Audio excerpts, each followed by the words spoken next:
Assalamualaikum warahmatullahi wabarakatuh. Bagaimana kabar kalian semua? Semoga sehat selalu.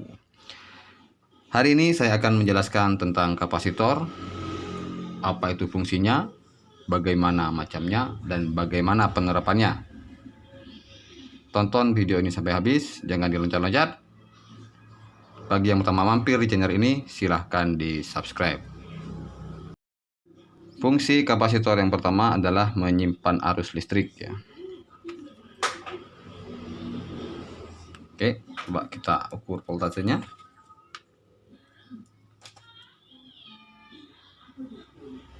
Ya, 0,80. Coba kapasitor ini kita beri listrik atau kita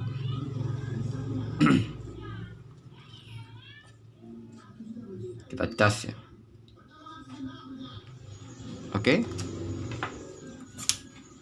Coba kita ukur kembali.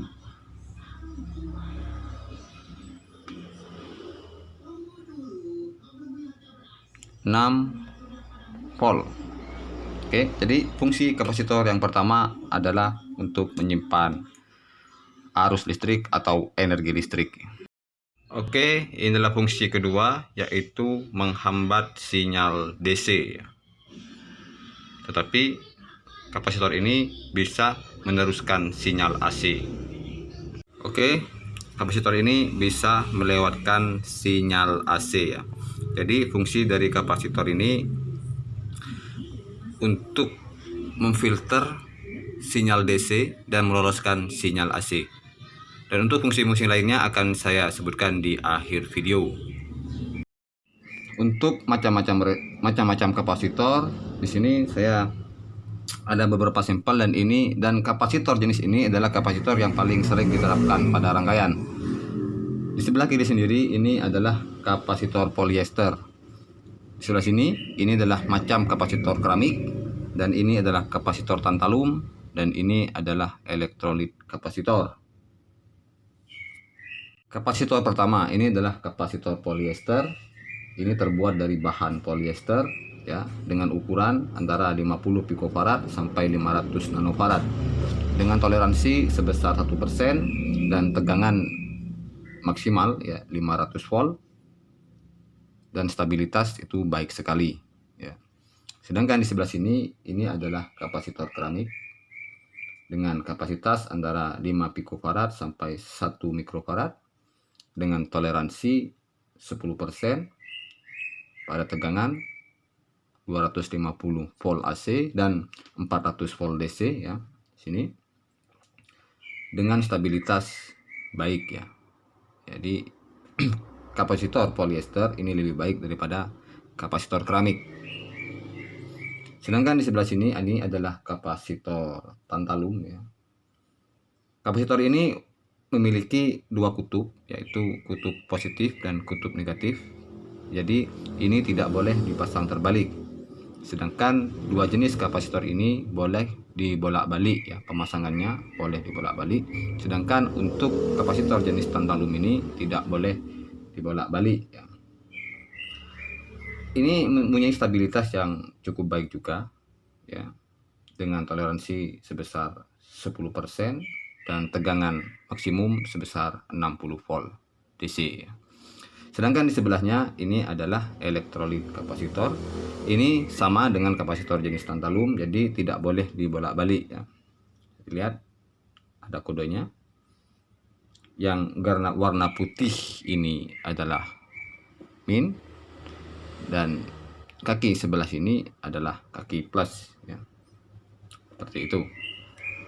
Sedangkan yang warna biru ini sama kapasitor keramik, tapi ini mempunyai spesifikasi yang lebih khusus. Ini biasanya digunakan pada tegangan tinggi ya.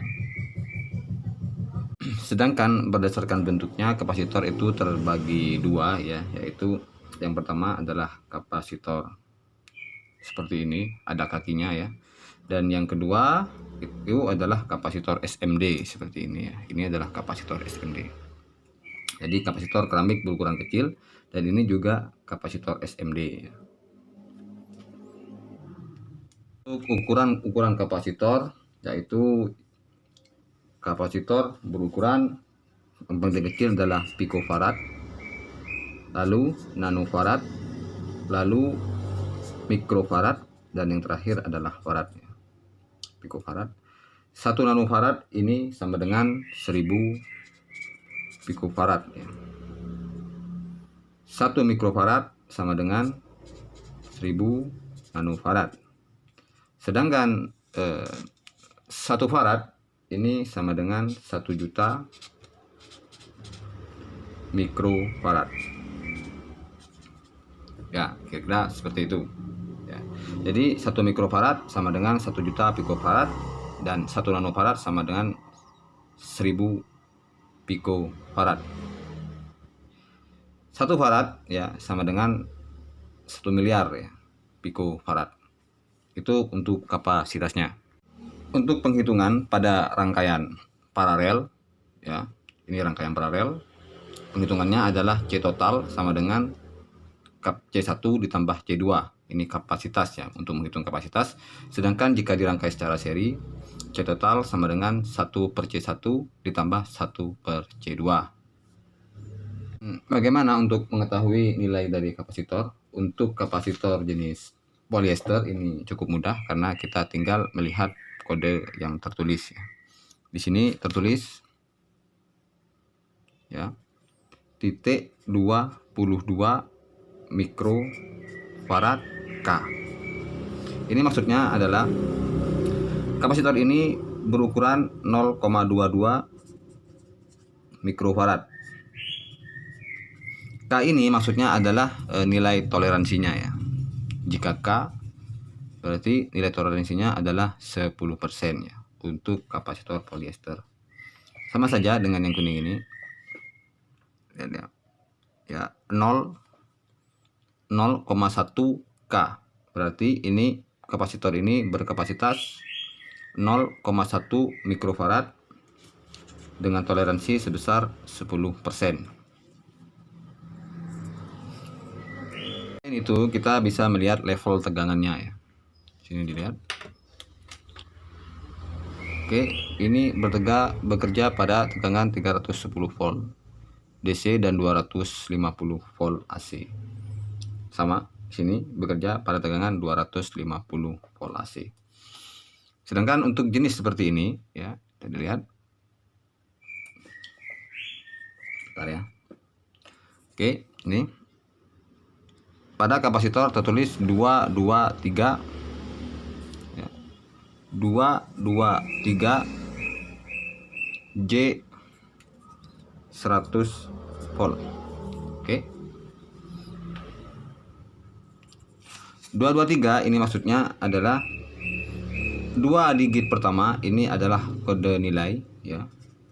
Sedangkan 3 digit terakhir ini adalah kode perkalian. Karena ini adalah 3, ini berarti adalah 30 ya, berarti ini 22.000 picofarad ya, 22.000 picofarad. Ini menggunakan nominal terendah ya, picofarad. Berarti ini sama dengan 22 nanofarad ya, karena ini dibagi 1000 ya, 22.000 picofarad atau 22 nanofarad. Oke. Untuk kapasitor jenis keramik, oke, sama saja. Sini tertulis 472M. Tertulis 472M 2 kVr ya. Oke. Sama saja ya. 472 sama dengan 2 digit pertama adalah nilai ya, sedangkan digit terakhir adalah jumlah 0.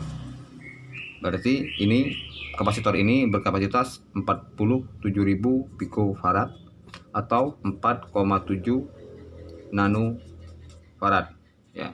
Sedangkan kode M ini adalah kode toleransi. Toleransinya sebesar 20% ya. Sedangkan kode 2kVr ya, ini dimaksud bisa bekerja pada range tegangan 2 kV atau 2000 volt ya. Untuk kapasitor elektrolit ini cukup mudah untuk membaca nilainya, karena di sini sudah tertulis ya. Di sini ini adalah kapasitor yang bekerja maksimal pada tegangan 6,3 volt dengan mempunyai kapasitas sebesar 1000 mikrofarad ya. 1000 mikrofarad. Sama saja. Ini mempunyai kapasitas sebesar 330 mikrofarad dan bekerja pada tegangan 200 volt. Sedangkan untuk kapasitor keramik jenis SMD ya, untuk menghitungnya kita tidak bisa ya, karena di sini tidak ada kode nilainya, tetapi kita bisa mengukur berapa kapasitasnya menggunakan kapasitansimeter ya, atau avometer yang ada fitur untuk mengukur kapasitas ya, seperti itu. Selain dari kapasitor jenis ini adalah kapasitor jenis fix ya, jadi kapasitansinya tidak bisa dirubah-rubah. Tapi ada kapasitor yang bisa dirubah-rubah, itu namanya variabel kapasitor. Kebetulan saya tidak punya contohnya. Itu bisa bentuk trimmer, tripod ya, dan juga Varco ya, atau variabel kondensator. Selain fungsi-fungsi tadi, yaitu tentang menyimpan arus listrik ya fungsinya, dan melewatkan arus AC dan menghambat arus DC, fungsi kapasitor di dalam praktikal rangkaian elektronika yaitu berfungsi sebagai rangkaian filter ya, sebagai rangkaian kopling, sebagai rangkaian pembangkit sinyal osilator ya, RC ya, untuk membangkitkan sinyal osilator, dan sebagai penggeser fasa, sebagai pemilih gelombang frekuensi, dan lain-lain ya. Mungkin itu. Terima kasih telah menonton. Assalamualaikum warahmatullahi wabarakatuh.